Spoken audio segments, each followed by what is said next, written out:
सबसे पहले तो सिरसा लोकसभा के सभी मतदाताओं का कि जिन्होंने हरियाणा में सबसे अधिक मतदान है जो सिरसा लोकसभा में हुआ, उनका हम सब कांग्रेस पार्टी की तरफ से बहुत बहुत धन्यवाद और आभार प्रकट करते हैं।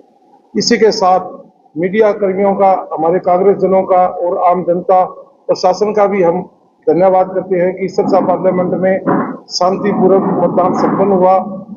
और जो मतदान वाले दिन एक घटना हुई, उसके बारे में हमारे कांग्रेस के वरिष्ठ नेता वीरभान मेहता जी आपको पूरा विवरण बताएंगे कि जो दुर्भाग्यपूर्ण घटना हुई है और उस घटना के दोषी कौन है, उनके खिलाफ क्या कार्रवाई होनी चाहिए। वीरभान मेहता जी आपसे रूबरू। जी नमस्कार।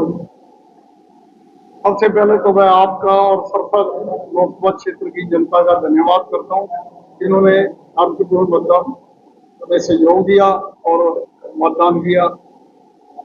मैं एक बात आपको बता दूं, उस दिन शांतिपूर्वक सारा लोग जिस दिन मतदान था हो गया था, लेकिन भाग्यवश हमें लगभग 2:30 बजे पता लग गया था कि कुछ लोग वोट परचेज कर रहे हैं। उनको रोकने के लिए हमारे साथी गए, पता करने के लिए सारे हम मिल गए थे, सारे साथी जगह जगह जगह जगह परचेज कर रहे थे। वहाँ थोड़ी सी कोई गलत हुई है, कुछ ज्यादा बड़ी बात नहीं है, लेकिन मैं ये बात बताऊं कि धक्का बहुत किया, मिजाज बहुत किया बीजेपी वालों ने। इससे ज्यादा धक्का और नहीं कर सकते। हर जगह उन्होंने गांव में, शहर में, अपने बहुत इस बात का हमें अफसोस किया है। कुछ जगह हम रोक सके हैं, रोका भी है, लेकिन उन्होंने ध्यान नहीं सरकार। कोई तथ्य प्रूफ आप लोगों ने इकट्ठे किए, कुछ ऐसा है प्रूफ आप लोगों ने कैसे बात किया है? सब जगह गए हैं, जब गए हैं बांटते हुए देखा है उनको, और उनको रोका गया है। जहाँ हमारे आदमी रोक रहे थे वहां वो झगड़ा कर रहे थे। जैसे अब कहते हैं नवीन केडिया जी का बेटा राजन और राजकुमार, ये तीनों गए उनको रोकने के लिए भी ये काम ठीक नहीं है। बल्कि हमारा एक पोलिंग एजेंट था, उसको भी अंदर बिठा लिया उन्होंने और उसको बाहर नहीं निकलने दिया। उस लड़के क्या नाम था? कैलाश लड़का था, तो वो उधर जैन स्कूल में था। वहीं पे ये थोड़ी सी दुर्घटना भी हुई है, दुर्घटना ही मानेंगे हमको, तो उन्होंने जाति की हमारे बेटे नमन पे धक्का दिया, उनके पकड़ के बिठा दिया, फिर हाथापाई करने लगे। उस लड़के को ले जा रहे थे राजन और राजू हमारी कार में, तो बैठे थे उस कार के, उन्होंने शीशे भी तोड़े और ईंटें मारी और बहुत ज्यादा गाली गलौज की ले जाए। मतलब सब क्या कार्रवाई पुलिस द्वारा की गई है? हमने पुलिस को कार्रवाई के लिए दरखास्त दे दी है। और वहां से जब हम फिर आए, फिर नवीन के एरिया के घर हम पहुंचे, जब बच्चे को साथ लेके उस लड़के को, हम भी वहां पहुंच गए था। तो वहां पे जब पहुंचे तो वहाँ ये अवंतिका तंवर का बेटा, जो तंवर साहब का बेटा था, वो 25-30 व्यक्ति और थे, काफी सारे लोग वो आगे। और घर पे अंदर से हमने दरवाजा बंद कर रखा था, एसपी साहब हमें बिठा के गए थे भी आप यहाँ अंदर बैठो, वो कोई नहीं आएगा, हम उनको रोके। इतने में एसपी साहब तो बाहर निकले ही थे और एकदम से वो लोग काफी सारी मोह भाई, उन्होंने दरवाजे भी तोड़े, शीशे भी तोड़े, हमें मारने की कोशिश की। और उस टाइम तो ये लग रहा था कि पता नहीं कितना आदमी मरेंगे, क्या नुकसान होगा, वो भी धक्का दिया। तो ये सारा विवाद पैसे बांटने को लेकर था? पैसे बांटने को लेकर ही था, और क्या उनको रोकना गया भाई नहीं, पैसे बांटने लेकर ही था। सारे गांव में, शहर में, हर जगह की शिकायत आ रही है। हमने वहाँ मंडी में वहाँ पकड़े, पुलिस गई, वहाँ एसएचओ गया, उसको बताया कि अंदर बैठे बांट रहे, तुमने अंदर से शटर बंद कर लिया। वहाँ मेरा बेटा सन्नी था, वो भी तरह का बात बोलो। और वहाँ पे ये राजकुमार भी थे, आप ही दिन राजकुमार कबीर चौक पर, तो वहाँ उन्होंने अंदर से शटर बंद कर लिया, बांट रहे थे, शरेआम नोट बांट रहे थे शटर बंद करके। और फिर उन्होंने थोड़ा और जो एसएचओ था वो वहाँ से उनको छोड़ दिया और आ गया, एसएचओ चला गया वहाँ से। तो इसलिए हमें अफसोस है। फिर हम इंद्रपुरी मोहल्ला में गए, ये सारे साथी हर जगह, हर मोहल्लों में गए, सिंगी काट मोहल्ला में गए, इंद्रपुरी मोहल्ला में गए, जे कॉलोनी में गए, सारे साथी हम सारे खेल के उन लोगों को जहाँ तक हम रोक सके भगाया। आगे भी तो रानक मोहल्ला में गए, वहाँ तो काफी उन मोहल्लों में, संजय कॉलोनी में गए, तो वोट उन्होंने खरीदे हैं। इस बात पर हमें दिक्कत हुई है, लेकिन हम चाहते हैं कि उनसे कार्रवाई होनी चाहिए, हमें लिख के भेजे। केस भी हुआ है, उनकी ओर से भी आरोप लगे हैं कि तौर की बेटी से कुछ गलत करते थे अभी उन्होंने ये तो सारी पॉलिटिकल सारी से हमें तो कोई वजह नहीं ऐसी बात हमने कोई नहीं देखा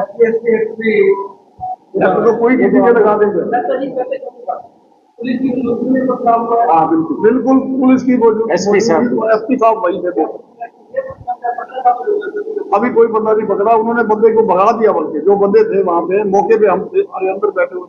हमें तो ये लग रहा था, मैं भी वही था मौके पे, कम से कम 50-60 आदमी अंदर बैठे हुए। एसपी साहब दिखा के जैसे आप अंदर बैठो और हम उनको उधर उस साइड में हम दिलवा, लेकिन एसपी साहब अभी बाहर ही निकले थे।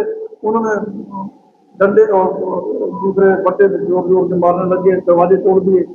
ये तो खैर फिर पुलिस आ गई, उन्होंने छुड़वा दिया। पता नहीं कितना नुकसान हुआ। पुलिस की भूमिका को आप कैसे देखते हैं? हाँ जी, उस समय पुलिस की भूमिका को आप कैसे देखते हैं? उसकी भूमिका ठीक नहीं थी। ठीक है, एसपी साहब ने ठीक किया, मेहनत की, आए मौके पे। पर पहले तो पुलिस वालों ने उनको जब देख लिया वो डंडे मार रहे हैं, डड़े मार रहे हैं, उस टाइम पुलिस वाले बुक दस्तक पढ़ के करे। एसपी साहब ठीक है मौके पे, एसपी साहब चले गए तो उनको ऊपर उतर गए एकदम से हमला। हाँ जी, खड़े थे, मैं तो कह रहा हूँ उन्होंने भगाए हैं पुलिस वालों ने। ऐसा कोई मौके पे था वहाँ, जब वो थोड़ा थोड़ी कर रहे थे, दरवाजा तोड़ रहे थे, उसके अंदर से कोई मौके पे थे और भी पुलिस को इंसाफ मांगे। हमने दरखास्त दे दी, जो आदमी थे उनके खिलाफ। अब कार्रवाई तो उन्होंने करनी है। उन्होंने 4 तारीख का हमारे से एसपी साहब ने टाइम मांगा कि हम 4 तारीख तक कीजिए, SIT बिठा दी है। ये तो हमें लगता भी लटकाने वाला काम है, बाकी मेरे को नहीं पता। जब तक हम कार्रवाई करेंगे फिर ही देखेंगे क्या करते हैं। अगर वो 4 तारीख तक हमें इंसाफ देते हैं तो ठीक है, नहीं तो उसके बाद में हम अपना सोचेंगे हमने क्या करना है। सारी पार्टी का आप लोग खुद उतरे जब आपको पता लगा कि पैसे की गड़बड़ हो रही है? हाँ जी, आप लोग उतरे, आप लोगों को आपका पता नहीं होता था कि इलेक्शन कमीशन को एसपी साहब को हमने शिकायतें की है ना उस टाइम एसपी साहब को। आप लोगों के पास कोई अथॉरिटी तो नहीं थी आप गाड़ियां चेक करें या नहीं, हमने पुलिस को शिकायत भी की है और इलेक्शन कमीशन को भी में भी शिकायत की है। उसको पैसे बन रहे हमने शिकायत की तो नहीं की, लेकिन हम गए तो हैं। अगर हम ना जाते तो भागते गए थे। जब हम गए हैं तो वो हमें देख के भागे, कुछ लोग भाग तो गए, लेकिन पैसे तो उन्होंने बांटी है बहुत। अब हम हर जगह तो नहीं पहुंचते, हमें क्या पता कहाँ बांटे हमें। एक मिनट, किनके साथ शिकायत में नाम हमने दिए, ये हमारे पास है। ये अभी दस्ता पुत्री अशोक तंवर, अवंतिका तंवर पत्नी अशोक तंवर, आदि कर्ता पुत्र अशोक तंवर, शुभम कंडालिया, निखिल टेकावरिया, डॉक्टर चंद्र, देवेंद्र सोनी, विशाल सोनी, अंकुर सोनी व अन्य नामूल व्यक्तिगण को जान से मारने की धमकी के बारे में मारचाई करने वाले अभियान को ये हमने दरखास्त दी है। और उससे पुलिस क्या कार्रवाई करती है, उन्होंने टाइम मांगा है हमारे से 4 तक इलेक्शन हमें गिनती होने में तो हम दीजिए, उसके बाद में सारा कुछ कर देंगे। हम कोई इकट्ठे कर रहे हैं, सब जो फुटेज है वो भी कर रहे हैं।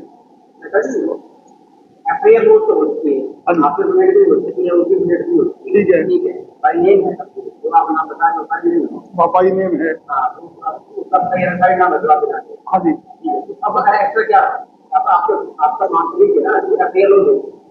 FIR लॉन्च भी हो, उनसे कार्रवाई गिरफ्तारी भी हो।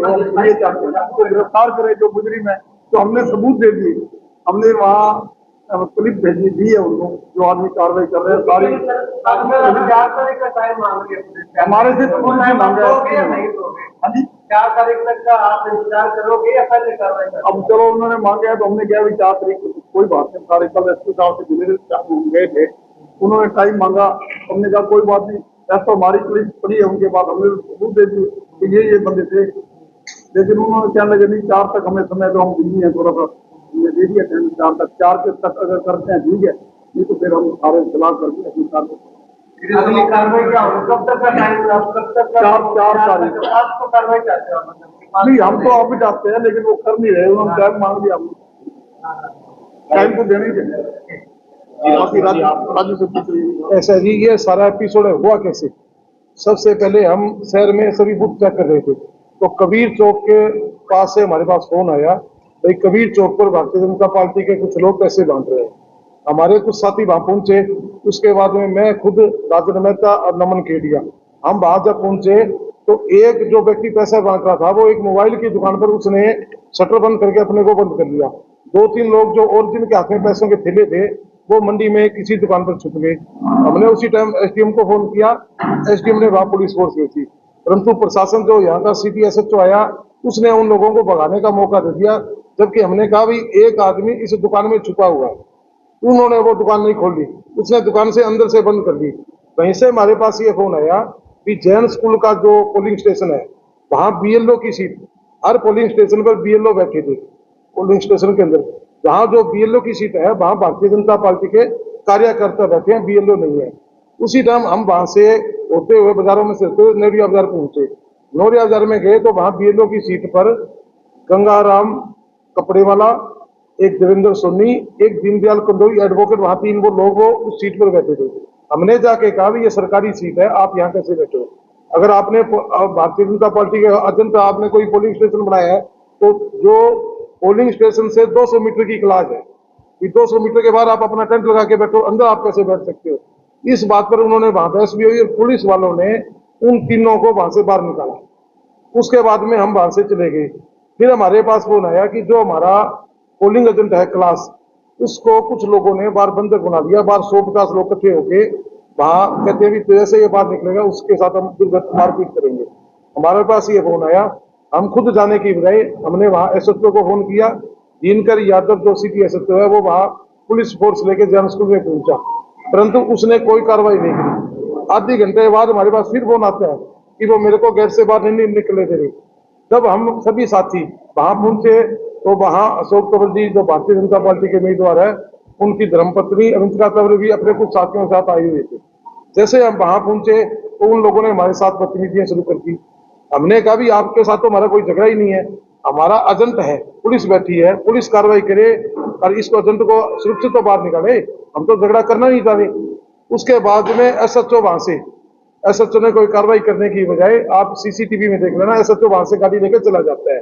जैसे वो वहां से जाता है उन लोगों ने पथराव और गाली गलौज हमारे साथ मारपीट शुरू कर दी। पहले नमन को पकड़ा, नमन को छुटवाया तो उन्होंने हमारी गाड़ी के ईंट पत्थर मारे। ये घटना है। उसके बाद में भगत सिंह चौक पर पहुंच के फिर झगड़ा हुआ। फिर नवीन केडीए के ऑफिस में जाके एसपी और पुलिस प्रशासन की मौजूदगी में ऑन रिकॉर्ड है वहां पत्थरबाजी की गई, शीशे तोड़े गए। तो हम तो ये चाहते हैं भी इस घटना के पीछे अकेला कोई अशोक तंवर का परिवार या कार्यकर्ता नहीं था। इस घटना के पीछे पैसे बांटने वाला कौन था? जो सरसा में शांतिपूर्ण चुनाव हो रहा था, उन लोगों ने पहले भी शहर का माहौल खराब किया, लोगों को शराब और पैसे के नाम पर खरीद कर सरसा का माहौल खराब किया। वो लोग यहाँ पैसे बांट रहे थे। शहर से हमारे पास 20 जगह से शिकायतें आई भाई वो लोग यहाँ पैसे बांट रहे हैं, हमें मिला नहीं। हमने उसका भी देखने की कोशिश की परंतु वो हमें कहीं नजर नहीं आया।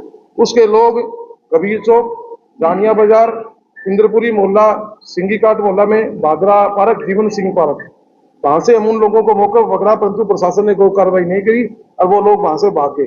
जैसे हम पहुंचे वो अपने पैसों का थैला था गाड़ियों में थी, वो लोग वहां से भाग गए। तो मैं तो कहता हूँ भी सारी एसआईटी बनाई है तो एसआईटी इस चीज की भी जांच करे भी इस माहौल को खराब करने वाला कौन है। शांतिपूर्ण मतदान हो रहा है, जनता मतदान कर रही है, 5 बजे तक कोई नहीं कुछ हो रहा, अरे एकदम उसने क्यों माहौल खराब किया? सरसा की जनता हमेशा शांतिपूर्ण मतदान कर रही है, कभी ऐसी बात नहीं है। तो हमारी तो देखो एसआईटी दूध का दूध और पानी का पानी करे, जो दोषी है उनके खिलाफ कार्रवाई करे, पर उन लोगों को भी शामिल करें जिन लोगों ने पैसे बांट के जो माहौल खराब किया और झगड़ा करने की कोशिश की। बस मेरे को तो पूरी विशेष में तो ना साथ था ना मेरे को कोई जानकारी। मेरे को तो ये झगड़ा मेरे गले में आगे गड़ा है। 6 बजे मैं दफ्तर में आया हूँ, 6 बजे 5 मिनट। ये उसके बाद का एपिसोड है। राजू और मेहता जी का बेटा राजन, ये दोनों साथ मेरे बेटे के अनुसार तो इतना है कि उसने उस अवंतिका को ये कहा वो गाड़ियां निकाल दी। और आप सब कुछ जानते हो अवंतिका, जो मेरे बेटे ने मुझे बताया, बोला पापा वो आंटी गालियां निकाल दी थी, मैंने आंटी को ये कह दिया कि आंटी आप सभ्य तरीके से बात करो। उसने इस बात पे वो रिजेक्ट हो गुस्से में आ गई, मेरे बीच में क्यों बोल और उसके जो गुर्गे थे वो टूट पड़े। और जो ये लगी भी है किसी के छोटी मोटी चोटें लगी है। और ये जो मेरे को बड़ा और तो कोई विषय तो नहीं, राजनीति में चलो ये इलेक्शन के टाइम जज्बे जज्बे छोटी मोटी होती रहती है, लेकिन ये जो पर्चा दर्ज उसने करवाया है वो राजनीतिक पर्चा दर्ज कराता तो ठीक था। तो बच्चों वाला बीच में ला करके पर्चा दर्ज करना ये थोड़ा दोषजनक है। हमने संस्था का इस तरह का ना तो कभी कोई माहौल था ना है। बेटियां हम तो कॉलेज में पढ़ते थे तो हमारा जो एंट्री ग्रुप हुआ था उसकी पहले भी हमारे पास बैठी रहती थी। हमारे तो कभी ये सरकार बेटियां तो कभी किसी की पढ़ाई हुई नहीं, साझी रही है, चाहे वो किसी की पार्टी की हो चाहे वो किसी भी दुश्मन की हो। बेटियों का बंटवारा कभी संस्था की धरती पर नहीं हुआ, ये पहला चांस है। और ये सबसे बुद्ध चलो राजनीतिक तौर पे होते रहते हैं, प्रशासन का काम है, प्रशासन इंक्वायरी कर रहा है कौन सच्चा है कौन झूठा है। वो जो भी निर्णय ना वो करेंगे तो हम सड़क पे आके करवा लेंगे, ठीक है ना, तो वो तो कोई विषय नहीं है। पर ये जो है ना हमारा ये काम संस्था जो है विशेष करके महिलाओं के प्रति सम्मान की दृष्टि से जो उनसे ज्यादा ना तो मेरे पास कोई जानकारी है ना मैं हूँ। एसपी साहब आए थे दफ्तर में, उन्होंने हम सबको अंदर आके बाहर खुला मार दिया था, वो बाहर से आकर के उन्होंने 2-3 सेकंड रुके, चलो ये भी अच्छा हुआ कि वो निकल गए। हमारे वाले बाहर आते भिड़ते तो हो सकता काफी नुकसान भी हो जाता नुकसान तो पुलिस साथ खड़ी है, ये दूसरा अफसोसजनक बात है। खुद एसपी साहब कल कह रहे थे ये तुम्हारे दफ्तर पे अटैक नहीं हुआ, मेरे ऊपर हुआ, मुझे भी खुद को शर्म आ रही है कि मेरे होते हुए कांड हो गया। तो खुद भी महसूस कर रहे थे कल ये मेरे होते हुए ये हो गया। क्यों वो थोड़ा सा रोडी बाजार की तरफ घूम के कांडा के दफ्तर जा रहे थे और ये बीच हमारे गली के बीच में गली और है सुनारों में, ये उस गली से निकल गया। तो एसपी साहब रोडी बाजार पहुंचे ही थे, ये उधर से निकल के आ गए, वो वापिस भाग के आए, तब तक इन्होंने वो टक्कर बिगड़ मार दिए थे। तो इतना कमाल उसमें छोटे छोटे आई है, हमने समय नहीं दिया। SIT उन्होंने बना दिया है, वो जांच करेंगे।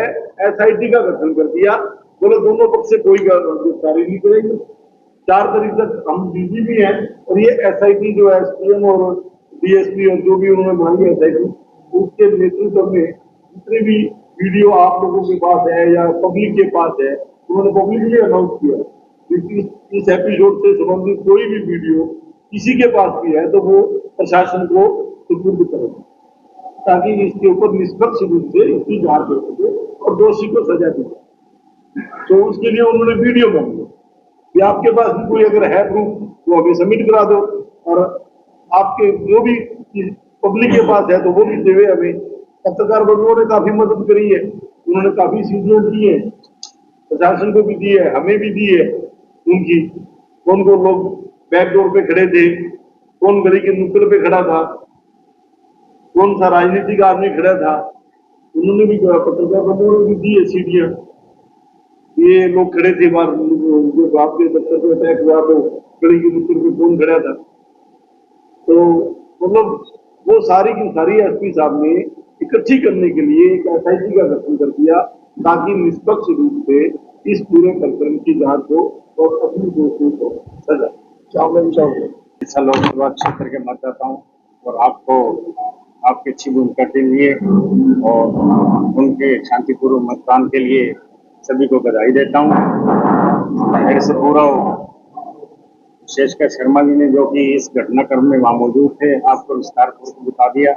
मेरी ड्यूटी गांव में और गांव में भी पहले दिन रात को ये पैसे का सिरसा क्षेत्र में थी मेरी ड्यूटी गांव में, जैसा कि पहले भी इलेक्शनों में होता है बिल्कुल ये इल्जाम लगाते हैं। उन्होंने पहली रात ये शराब और पैसे का बांटी गई है। तो प्रशासन से हम ये मांग करते हैं क्योंकि ये तो लोकसभा क्षेत्र बहुत बड़ा है, अब चंद दिनों बाद ही विधानसभा के इलेक्शन होने जा रहे हैं। जो सिरसा क्षेत्र ये जब से विधायक ये गोपालकांडा इलेक्शन लड़ने लगा है तब से ये क्षेत्र सेंसिटिव होता आ रहा है। आप देख लीजिए पदम जैन लड़े थे तब भी झगड़ा हुआ था, मक्खनला लड़े थे, ये पेड़ पे बहुत बड़ा झगड़ा हुआ था। तो ये जब भी ये इलेक्शन लड़ रहे हैं तब ये गलत काम हो रहा है। तो हम प्रशासन से मांग करते हैं कि इस पूरे घटनाक्रम की ईमानदारी से जांच की जाए अभी एक साथी ने पूछा था कि क्या आप कब तक एक्शन चाहते हैं, तो हम प्रशासन से सहयोग करना चाह रहे हैं, क्योंकि हम लोगों ने भी अभी एजेंट बनाने काउंटिंग के लिए सभी ने इन्वॉल्व होना, सब लोगों ने, तो प्रशासन भी वहाँ पे क्योंकि रखवाली कर रहा है ईवीएम की, तो सभी ने हमने आपस में मिलकर ये सहमति जताई कि हमें 4 तारीख तक इंतजार करना चाहिए और प्रशासन को सहयोग देना चाहिए। मैं तो दोबारा फिर ये मांग करूंगा इस घटनाक्रम की और पैसे की और दारू की बात की जो भी हुआ है उसकी इंक्वायरी की जाए और दोषियों को दंड दिया जाए, क्योंकि भविष्य में ये बहुत ही सेंसिटिव इलेक्शन होने जा रहे हैं, जो आगे अब 2 महीने में भी हो सकते, 2 में भी हो सकते, 4 महीने में तो ड्यू है ही है, क्योंकि सरकार माइनॉरिटी में हो सकता है ये 4 दिन को गिनती के बाद अपने आप ही गिर जाए, ऑलरेडी माइनॉरिटी में चल रही है। बस मैं आपसे ये कहना चाहूंगा आपके माध्यम से कि सरकार इसके बारे में सतर्क करे और सभी अच्छी तरह इंक्वायरी करके इंसाफ करें। संजीवनी अस्पताल बाल एवं शिशु रोग, general surgery, plastic surgery, neuro surgery, नेत्र रोग, फिजियोथेरेपी, स्त्री एवं प्रसूति रोग, हृदय एवं शुगर रोग, हड्डी एवं जोड़ रोग, कार्डियोलॉजी, दंत रोग, इमरजेंसी चिकित्सक सुविधाओं में एक भरोसेमंद नाम है। ICU, NICU, cath lab, hair transplant, private कमरे, urology, CT scan, laparoscopy, accident, trauma, heart attack, जले का इलाज, डायलिसिस की सुविधाएं उपलब्ध हैं। सभी मरीजों को खाना फ्री दिया जाता है। आयुष्मान भारत हरियाणा सरकार और रिटायर्ड फौजी भाइयों के इलाज, इंश्योरेंस और TPA पैनल पर सभी सुविधाएं उपलब्ध। पूछताछ मोबाइल नंबर 7027566691। हमारे रहते आप बेरोजगार क्यों हैं? सरकारी नौकरी की सबसे अच्छी तैयारी, सबसे अच्छे अध्यापक, सबसे कम फीस, हरियाणा का नंबर 1 कोचिंग सेंटर ICS